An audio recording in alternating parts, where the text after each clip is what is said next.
Hello, everyone. Charles Watts here. Welcome back to Inside Arsenal. It is Sunday. I hope the weekend is going well wherever you're watching or listening to this around the world. Match day, of course, Arsenal versus Manchester United kicking off in just a few hours' time at the Emirates. It's FA Cup third round weekend, and it doesn't come much bigger than that, does it, at this early stage of the competition? Arsenal versus Manchester United. Continuing the theme of big draws for Arsenal in recent years in this competition. The last three have been Man City, Liverpool, now Man United. Arsenal have lost those last two of those games that I've just mentioned. Hopefully they don't make it three in a row today, because could really do with a result after what happened on Tuesday night.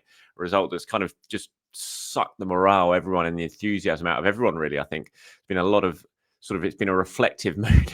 I think not sure that's the right way to describe it, but it's definitely been a reflective mood since Tuesday night. I think a lot of people been non-stop debate about the merits of this Arsenal team and how they're playing and performing. And there's been a lot of reflection, hasn't there, since Tuesday night. And Arsenal could really, really do with a result today against a team they beat very, very comfortably just a few weeks ago at the Emirates in the league, of course. They'd love a repeat of that today. A nice, comfortable 2-0 win would certainly tick a lot of the boxes for a lot of people going into the North London derby in midweek. The big, big games just keep on coming, don't they? So, yeah, big, big game today. Arsenal obviously playing in white. The No More Red campaign rolls around once again. Third round of the FA Cup always brings a No More Red campaign. This is the fourth season in a row they've done it. Lost 2 wearing the white kit, 1-1 away at Oxford a couple of years ago. Brilliant campaign. Obviously, it is raised awareness for knife climbing in around North London. Fantastic campaign. Fair play to Arsenal for doing it. I have to admit, I don't like Arsenal playing in the white kit. It just feels weird and wrong. And I always just do wonder, football, elite football, is all about percentages, isn't it? It's like everyone's so good when you're playing at this level that to be the best, it's just tiny little percentages get you over the line to being better than who you're coming up against, because the level's so high everywhere. And I just wonder, sort of psychologically speaking, what the impact when you're so used to playing in red or in the away kits or whatever, to suddenly go to this all white kit that you never play in. I just wonder, the corner of your eye when you're looking, when you're scanning, all that sort of stuff. Do you really pick it up immediately? Does your brain pick it up immediately when you're so used to playing in the other kits? It's an interesting one. I mean, look, it's a fantastic cause, as I said, obviously, and it raises awareness for a cause that is very, very close to London's hearts, Arsenal's hearts, and so fair play to the club for doing it. But yeah, just sort of putting that to one side, when I actually look at it just plainly on the kit, it's not something that I enjoy watching Arsenal playing, I have to say. But fingers crossed they can get a result today, and no one's going to be talking about that tomorrow. It's a big game, as I said. After what happened against Newcastle on Tuesday night, everyone's been in pretty reflective mood since that result. And I think for Arteta, it's a big game, no doubt about it. I think we all know what the mood will be like if this goes the wrong way for Arsenal. It won't be pretty. Yes, they are not out of the Carabao Cup at the moment, but they've taken one big giant step out of it. It's going to take an unbelievable result up at St James's Park to keep themselves in that competition. If they go out today as well, in the space of 3 days, you're going out of both domestic competitions pretty much. And that is not going to leave a very good atmosphere around the place going into the North London derby on Wednesday. Really do need a result today. I mean, they played Manchester United just a few weeks ago in the league, won that game very, very comfortably, 2-0. Yes, they were set-piece goals, but it was still a very comfortable performance. Arsenal were head and shoulders above Manchester United on that occasion. This is a United team coming into it on the back of a really good draw at Anfield last week, though. They've had a full week to prepare. First time Amarim's had a full week to prepare. We saw what happened when Everton had 10 days to prepare for that Arsenal game. They came to the Emirates and were so well drilled. You could see they had nothing to think about but how they were going to play against Arsenal. It's going to be very similar, you would imagine. Today, Amarim's going to have a plan, and they're going to have spent the last 7 days working to it. Arsenal have not had that advantage. They've had a really big game in the Cup on Tuesday night, of course. But you can't use that as an excuse. You just got to go out there and perform and play well. And if Arsenal can play like they did in that game against United a few weeks ago, then hopefully they can get a very similar result. I mean, I imagine Mikel Arteta would bite your hand off right now if you offered a nice, comfortable 2-0 win today, 100%. And hopefully they can get that. And it's some interesting stuff, I thought, from Mikel Merino ahead of this game. He's been speaking. He's certainly a player who's sparked quite a lot of debate, I think, about the sort of merits of that sign-in, whether he's proven to be worthwhile. Did Arsenal really need him? Did the money need to be spent elsewhere? I mean, I had a really interesting talk with a couple of other journalists in the press room at London Colney before the press conference. And, I don't buy into the fact that Arsenal didn't need a left 8 and or a left back there and saying, do you really need Calafiori? Why didn't you spend the money if you spent on Calafiori and Merino on a striker? Which I can understand that view, but I do think at the end of last season, I thought Arsenal needed a left 8 and they needed a left back. I thought they needed a striker as well. And they should have gone out and bought all three or a winger. And the fact they didn't sign that extra attacker, I've had my say in it. I think it was a mistake, but that doesn't mean that I don't think Arsenal should have signed a left 8 and a left back. The thing about Merino is he the left 8 that Arsenal really needed? Yes, he's a good player, physically strong, he wins his duels, all of that. We know that about him. But do Arsenal really need that? Has that, sort of using him in that role rather than going out and signing a more attacking natured left 8, has that contributed to Arsenal's struggles for creativity and all that sort of stuff? I think that's a very, very worthwhile debate. And he was asked about that this week ahead of this game. He sat down with some journalists and did an interview, and he was asked about that. And he said, look, I might be big and strong, but that doesn't mean I don't have other qualities. Obviously, I'm not a David Silva type of player, but all those pass first mentality, pass and move, keep the ball, don't feel the pressure when you have a player on your back. I think those things I do have in my game. It's just about trying to develop it. Obviously, I'm not going to be a player who moves in the pocket like David Silva did or like Andres Iniesta did. I'm a different kind of player, but I also have the same mentality as they had, which I thought was some quite interesting stuff. And then he talked about how, the sort of start to life at Arsenal, the injury early on that robbed him of his chance of coming into the team in the early stages of his move, and how he's doing now. He says, I think everything is starting to click for me. I'm starting to finally understand everything perfectly. I know the rhythms in the team. I know the rhythms in the training sessions. I'm starting to build a relationship with everyone at a deeper level, which needs time. I think this is the right place for me. This is a club where you have huge pressure every single game. But as we like to say, pressure is a privilege. If you have pressure, it means you are fighting for huge things. When I came back, I didn't have a proper preseason to prepare my legs, to prepare my body, my lungs in this pacey league. But I think now I'm reaching the best level in terms of physicality. And yeah, we'll see what that does in the future. Maybe what was a bad thing becomes a good one, because at the end of the season, I'm the fresher one. Who knows? Some interesting stuff I thought there from Merino. He is always a good talker, Merino, when you do get the opportunity to have a chat with him. He talks sense. You can tell he really does understand football. I think the jury is still very much out on his signing. I do think he's a good player, Merino. I think he's a very useful squad player. Is he the guy who is he that guy? Is he that absolute, pretty much when everyone's fit, first choice left 8? He's not really done anything to be able to say yes to that. I do think he's a good player, though, and I think he will get better. I think the reasons he points to there about the lack of preseason, everything like that, the injury, I think that is absolutely fair.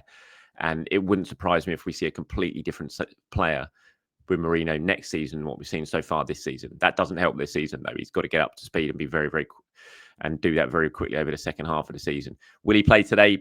Potentially so. He's not in my predicted 11, though. Bit of a spoiler. But it wouldn't surprise me if he does play. But yeah, I thought those were quite interesting comments from Merino. In terms of sort of today's lineup and what Arteta is going to do and some of the decisions, I mean, as always, because of the injuries Arsenal have and the availability they have, you can't really rotate too much, I don't think, for today. I've seen people saying, we should definitely rotate ahead of North London derby. I don't buy that. I think you've got to go strong today. Absolutely. This is Manchester United in the FA Cup third round on the back of a really bad result in the Carabao Cup semi-final. You've got to go strong today and try and win this game. Yes, it's a huge game on Wednesday night against Spurs, but it's still 3 days away. So I don't buy into mass rotation for this game. But he was asked about that, and he said, look, I think we have rotated a lot for different reasons, and we're going to have to continue to rotate because of the amount of games that we have and the level of the players that we have. So I don't see any competition. When he says that, I don't see it. He says he doesn't look at whatever the competition is. He just plays who he can play. He said it's about momentum. It's about feeling. It's about what we need in this occasion as well. The best chance to win. So my selection is going to be based on that and not on the competition, which I agree with. Absolutely. I just think when we're playing games of this sort of level, you just can't really rotate too much. Yes, if you look at the games yesterday, Man City versus Salford, City were able to rotate absolutely comfortably because of who they're playing. Liverpool versus Accrington Stanley, of course, it's a sort of third round clash that you dream about getting at home against a team like that. With no disrespect to those oppositions, but you can rotate and you can bring in pretty much whoever you want to bring in, and you're going to win that game very, very comfortably, like Liverpool, Manchester City did. Arsenal aren't in that situation. They've got Manchester United at home. Now, I'm sure when the draw was made, Arteta, like we all did, was just like, oh, for God's sake.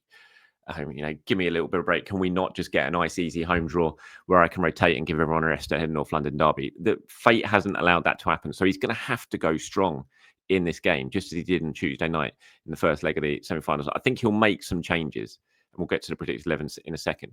But I don't think he'll make wholesale changes. I just don't think he possibly can, to be honest, with the players he's got out.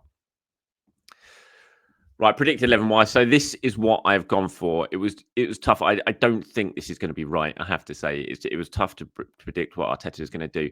The midfield especially is where I'm looking at. I'm thinking, is Merino going to play? He didn't even get off the bench, obviously, against Newcastle. So I do wonder if he's going to freshen things up a little bit. And that will be one of the areas that he might well do it. And you've got the left-back situation as well. Is it going to be Calafiori? Is it going to be Miles Lewis-Skelly? So this is what I've gone for. I don't think he plays Neto in goal. I think Raya starts. I think Raya should start as well. So this is what I've gone for. Timber, Saliba, Gabriel, and I've gone Calafiori.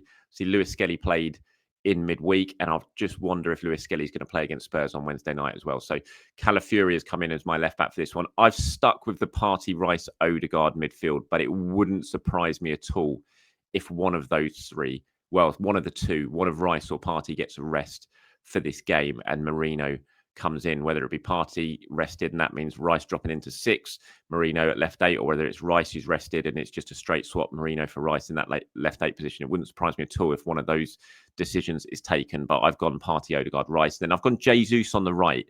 He's still searching. You can tell he's searching for what he should do in the absence of Bukayo Saka. It's pretty much every single week he's gone something different. We saw Martinelli play over there. We've seen Trossard play over there.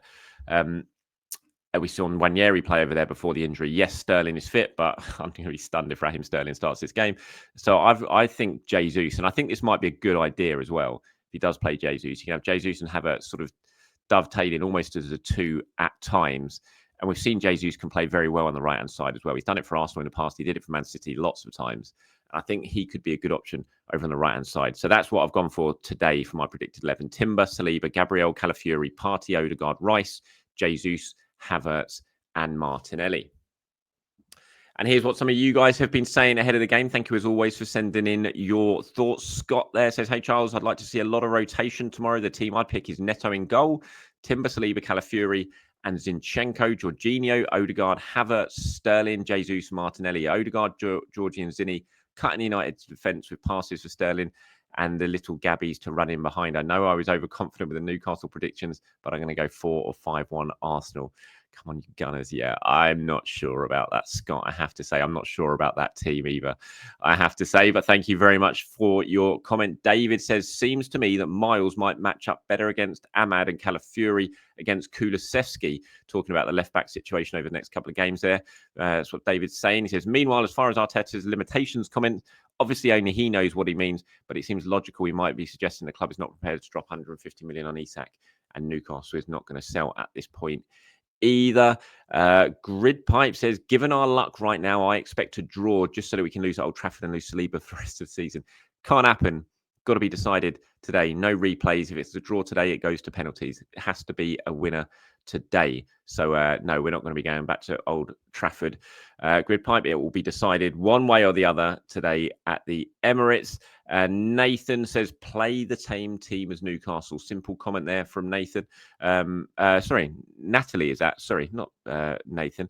And Bernard Sampson says, if Trossard starts, we will not score. He is an impact player only. Calafiori at left back, Timber right back, Gabriel and Saliba in the middle. Midfield of Partey, Rice, Odegaard, attack, Martinelli, Havertz, and Jesus. I think that's the same team that I went for there. Yeah, I think it is from Bernard there. So thank you, as always, for you guys for getting in touch and giving me your thoughts on what you would like to see today. I'm not in the press box today. I'm in the stands. Going to be a strange atmosphere. I don't know if I spoke about this at the start of the video, but I'm not sure if I'm repeating myself here, but 8,000 United fans at the game today. So it's going to be all at the clock end, but they're also going to go around basically towards the dugout as well on that side. So it's going to be a lot of United fans in the lower tier, which is going to sort of add to the drama of it. I would say it's almost going to have that sort of semi-final feel from back in the day when you'd go to Villa Park and you'd have half on one end and half on the other. It really is a big, I don't know if disadvantage is the right word for Arsenal, but it's an advantage to United to have all the fans down. You'd much rather stick them up in the top tier and get them out as further away from the pitch as possible. But you can't do that because of the safety advisory group and all the sort of argument that's been going on in terms of it. So Arsenal had to stick 8,000 of them all down in the lower tier. It's going to be right by me as well, where I'm sitting. So it's going to be a hell of an atmosphere, you would think. Going to have a real proper cup tie feel to it at the game a little bit later on today. Fingers crossed those 8,000 United fans are going home very, very unhappy a little bit later on today. As I said, I'm not in the press box, so there's going to be no live updates from me on my social media. I'll try and do a video after the game, though, discussing, fingers crossed, a very good Arsenal win. Until then, have a great day, everyone. Enjoy the game later. Give me your thoughts after the game, either on this video or if I do a ratings video after that, and I'll put them together and get them included in tomorrow's reaction show. Speak to you soon. Have a good day. Bye-bye.